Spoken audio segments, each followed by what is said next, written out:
بسم اللہ الرحمن الرحیم۔ السلام علیکم ورحمۃ اللہ وبرکاتہ۔ بہن سے رشتہ توڑنے والے کا انجام۔ محترم ناظرین، آج کی یہ ویڈیو ہر انسان کو دیکھنی چاہیے، چاہے وہ کسی مذہب یا کسی بھی مسلک سے تعلق رکھتا ہو، کیونکہ بہنیں تو ہر کسی کی ہوا کرتی ہیں۔ بہنیں تو ماں کا روپ ہوا کرتی ہیں، بھائیوں کا ذرا سا دکھ بھی برداشت نہیں کر سکتی۔ بہن چھوٹی ہو یا بڑی، بھائی کا ہمیشہ خیال رکھتی ہے۔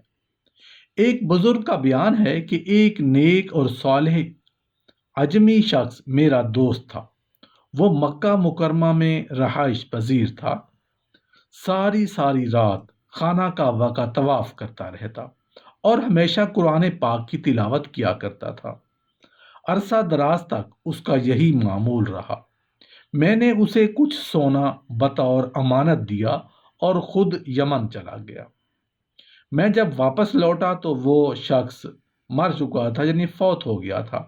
میں نے اس کی اولاد سے اپنی امانت کے متعلق دریافت کیا تو انہوں نے جواب دیا، اللہ عز و جل کی قسم، تم جو کہتے ہو ہمیں اس کی کچھ خبر نہیں اور نہ ہی ہمیں اس امانت کا علم ہے۔ مجھے بے حد دکھ ہوا۔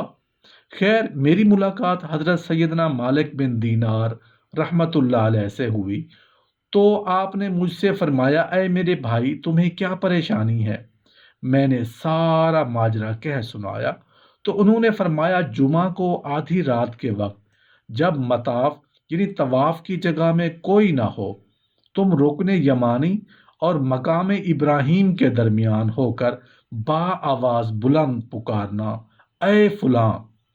تو اگر واقعی اللہ عز و جل کا مقبول اور صالح بندہ ہوا تو اس کی روح تجھ سے کلام کرے گی، اس لیے کہ ارواح مومنین رکن و مقام کے درمیان جمع ہوتی ہیں۔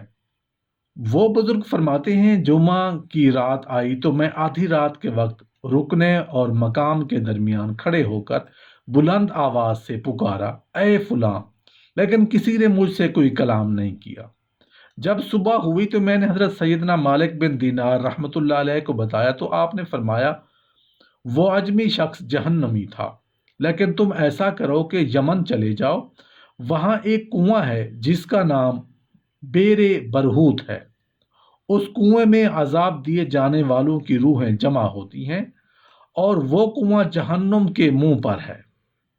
تم آدھی رات کے وقت کنویں کے کنارے کھڑے ہو کر یوں ندا کرنا، اے فلاں کی روح، تو اس کی روح تجھ سے کلام کرے گی۔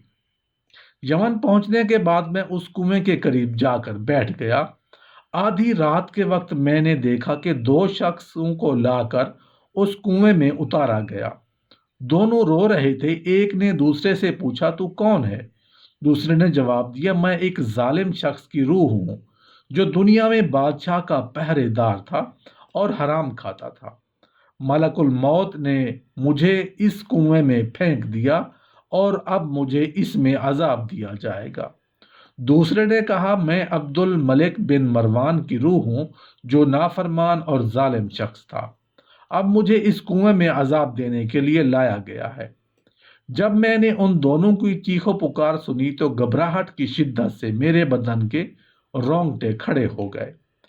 پھر میں نے اس کنویں میں جھانک کر با آواز بلند پکارا، اے فلاں، تو اس شخص کی آواز آئی، لبیک، یعنی میں موجود ہوں۔ اور وہ اس حالت میں تھا کہ اسے عذاب دیتے ہوئے مارا پیٹا جا رہا تھا۔ میں نے اس سے پوچھا، اے میرے بھائی، وہ امانت کہاں ہے جو میں نے تیرے پاس رکھوائی تھی؟ اس نے جواب دیا، وہ امانت فلاں جگہ فلاں زینے کے نیچے مدفون ہے۔ پھر میں نے پوچھا، اے میرے بھائی، کس گناہ کے سبب تجھے بدبختوں کے مقام پر لایا گیا؟ اس نے جواب دیا، میری بہن کے سبب، اس لیے کہ میری ایک غریب بہن مجھ سے کہیں دور سرزمین عجم میں رہتی تھی۔ میں اس کی پرواہ کیے بغیر اللہ عز و جل کی عبادت میں مشغول ہو گیا اور مکہ مکرمہ میں رہنے لگا، اور اس مدت میں نہ مجھے اس کی کوئی فکر ہوئی نہ میں نے اس کے بارے میں آنے والوں سے کچھ پوچھا۔ جب میں مر گیا تو اللہ عز و جل نے اسی بات پر میری پکڑ فرمائی اور مجھ سے فرمایا تو اس کو کیسے بھول گیا؟ اس کے کپڑے نہیں تھے اور تو کپڑے پہنے ہوئے زندگی گزارتا تھا۔ وہ بھوکی رہتی تو سیر ہو کر کھاتا تھا، وہ پیاسی رہتی اور تو سیر ہو کر پیتا۔ پھر ارشاد فرمایا، مجھے اپنی عزت و جلال کی قسم، قطع رحمی کرنے والے پر رحم نہیں کروں گا، اسے لے جاؤ اور بئر برہوت میں ڈال دو۔ تو ملک الموت نے مجھے اس کنویں میں ڈال دیا اور آہ، اب مجھے عذاب دیا جا رہا ہے۔ اے میرے بھائی، تم میری بہن کے پاس جا کر اس سے میرے لیے معافی کی درخواست کرو اور اس عذاب سے میرے چھٹکارے کے لیے کچھ کرو۔ ممکن ہے اللہ مجھ پر رحم فرمائے، کیونکہ اللہ عز و جل کے ہاں قطع رحمی کے علاوہ میرا اور کوئی گناہ نہیں ہے۔ وہ بزرگ فرماتے ہیں، میں پہلے اس جگہ گیا جہاں امانت مدفون تھی اور اس کو کھودا، اس سے ایک تھیلی نکلی جس میں میری امانت موجود تھی، وہ اسی حالت میں تھی جیسی میں نے اپنے ہاتھ سے باندھی تھی۔ پھر میں اپنی امانت لے کر عجم کے شہر چلا گیا، وہاں جا کر اس کی بہن کے متعلق لوگوں سے معلومات کی۔ بالآخر جب میری اس سے ملاقات ہوئی تو میں نے اسے اول تا آخر سارا ماجرا سنایا تو وہ رونے لگی۔ پھر میں اس کے بھائی کے چھٹکارے کے لیے اس سے کہا تو وہ اللہ تعالیٰ کی بارگاہ میں محتاجی کی شکایت کرنے لگی۔ میں نے کچھ دنیاوی مال اسے دے دیا اور وہاں سے لوٹ آیا۔ حضرت علی رضی اللہ عنہ فرماتے ہیں کہ تم جب اپنی بہن کے گھر جاؤ تو اپنی بساط کے مطابق کچھ لے جاؤ، کیونکہ تمہاری بہن کا تم پر حق اسے والدین کی وراثت سے ملا ہے، اور انتہائی بد نصیب ہے وہ شخص جس کی بہن ناراض ہو اور اس کی یا اس بہن کی موت واقع ہو جائے۔ اللہ کا شکر ادا کرو کہ اللہ نے تمہیں یہ پاکیزہ رشتہ عطا کیا اور تمہیں تمہارے دکھوں کا سہارا عطا کیا۔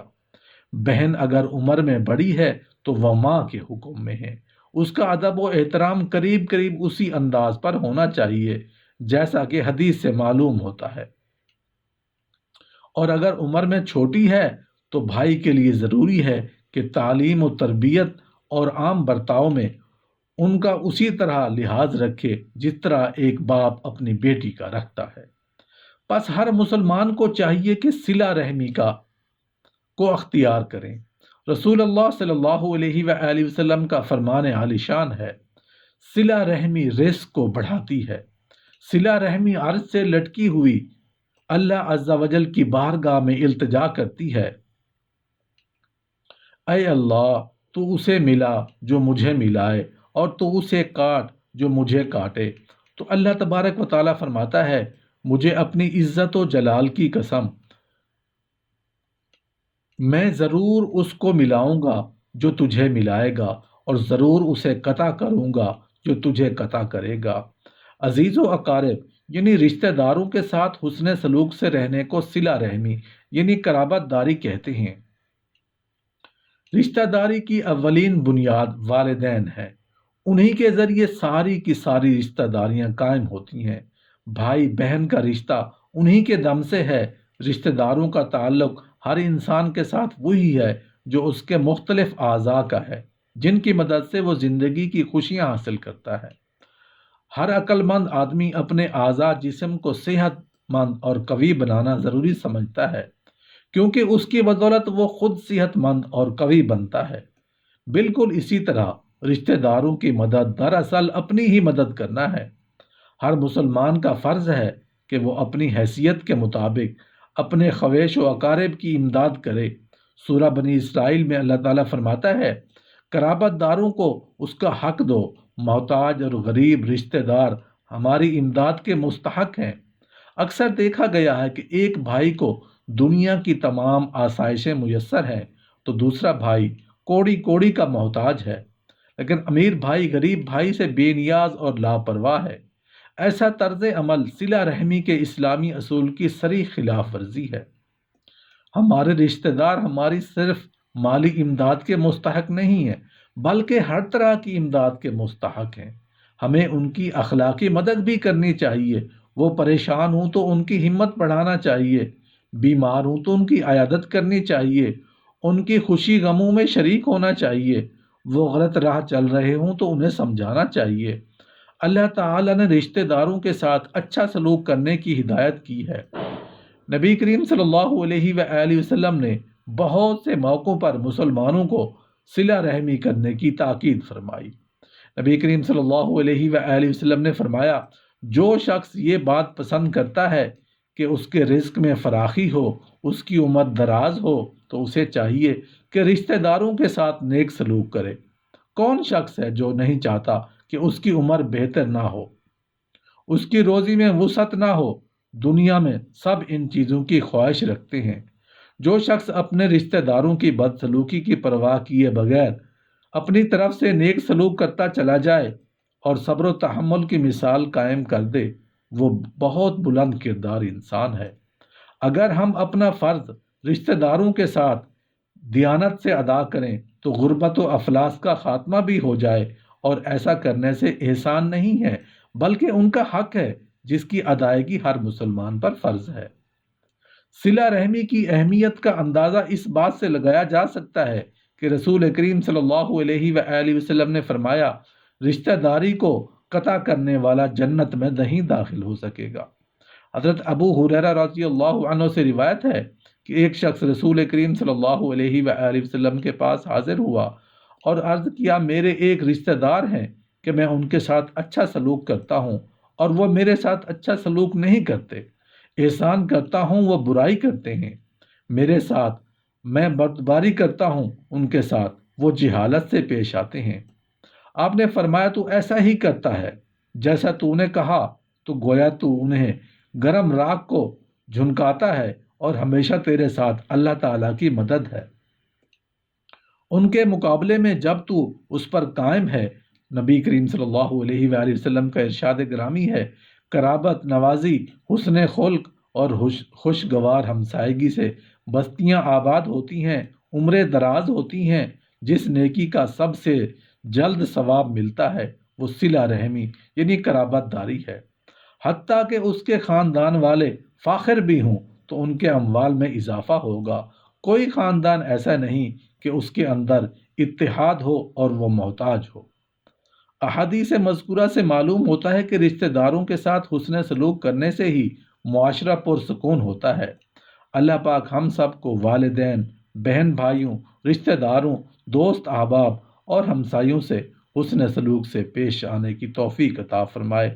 آمین یا رب العالمین۔